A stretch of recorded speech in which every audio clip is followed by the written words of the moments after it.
দোহার এবং নবাবগঞ্জের সাবেক অবৈধ এমপি সালমান এফ রহমানকে আজকে দোহার একটি হত্যাচেষ্টার মামলায় এবং নবাবগঞ্জের একটি হত্যাচেষ্টার মামলায় আজকে আদালতে হাজির করা হয়।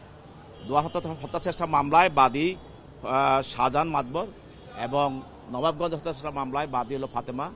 এই দুই মামলায় তদন্তকারী কর্মকর্তা আজকে আদালতে উপস্থাপিত করে তাকে আদালতকে বলেন যে আজকে যে সালমান এফ রহমান তার নির্দেশে এবং তার সহযোগিতা এবং তার অর্থে গত 4 তারিখে এবং 5 তারিখে দোহার এবং নবাবগঞ্জে যে কোটা বিরোধী এবং বৈষম্য বিরোধী যে আন্দোলন চলছিল সেই আন্দোলনে সন্ত্রাসীরা এবং যুবলীগ ছাত্রলীগ সন্ত্রাসীরা তারা গুলি করে। এই গুলিতে এই দুইজন বাদী আহত হয় এবং গুলিবিদ্ধ হয়।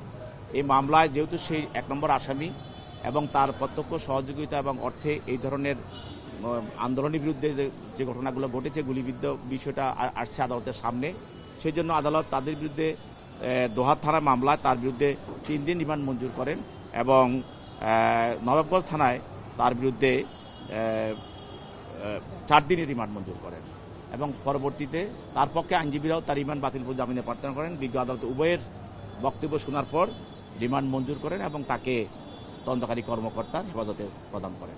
আমার আসামি জনাব সালমান রহমান সাহেব, ওনাকে আজকে 2টা মামলা আদালতে হাজির করা হয়েছে। দোহার থানা মামলা নম্বর 2824 এবং নবাবগঞ্জ থানা মামলা নম্বর 3924।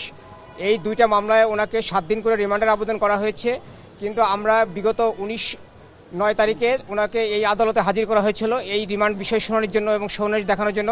তখন আদালত বলেছিল যে যেহেতু তার ইতিপূর্বে আরও 3টা মামলায় রিমান্ড পেন্ডিং আছে, অতএব আইনগতভাবে এখন শুনানির সুযোগ নেই, ওই রিমান্ডগুলোর শুনানি শেষ হবে তারপরে এই রিমান্ডগুলোর শুনানি হবে। কিন্তু সেই রিমান্ডগুলো আমাদের জানা মতে এখনও কোনো কার্যকরী করেন নাই, তারা রিমান্ডে নেন নাই।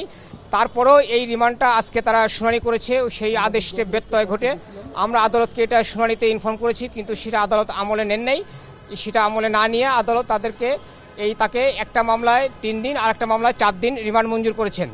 আমরা এই আদালতের শুনানিতে বলেছি যে এই মামলাগুলো যিনি ভিকটিম তিনি নিজেই বাদী হয়েছেন এবং তিনি এই অভিযোগ করেছেন এজাহারে যে এই আসামির বিরুদ্ধে উনি পরোক্ষভাবে ইন্ধন দিয়েছেন।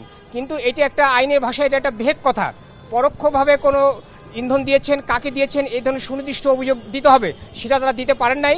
আর এজাহারে কে প্রত্যক্ষভাবে ঘটনা ঘটিয়েছে, কে বিস্ফোরণ ঘটিয়েছে এটা সুনির্দিষ্টভাবে বলা থাকা সত্ত্বেও এই ইজাহারনামী আসামিকে আমাকে যে রিমান্ড দেওয়া হয়েছে এটা আমরা মনে করি এটা সঠিক হয় নাই, এটা আইনানুগ হয় নাই। উনি আপনারা জানেন যে একটা 75 ইয়ার্স ওল্ড এবং তারও বেশি বয়স্ক একজন ব্যক্তি অসুস্থ, নিয়মিত ওষুধ সেবন করছেন, তারপরেও তাকে হয়রানি করার জন্য এইভাবে রিমান্ড প্রদান করা হচ্ছে। এর একটাই কারণ যে উনি ওই এলাকার সাবেক সংসদ সদস্য ছিলেন, সামাজিকভাবে ওখানে এলাকায় হেয় প্রতিপন্ন করার জন্য এই রিমান্ড মঞ্জুর করা হয়েছে বলে আমরা মনে করি। এটা আমরা আদালতকে বলেছি।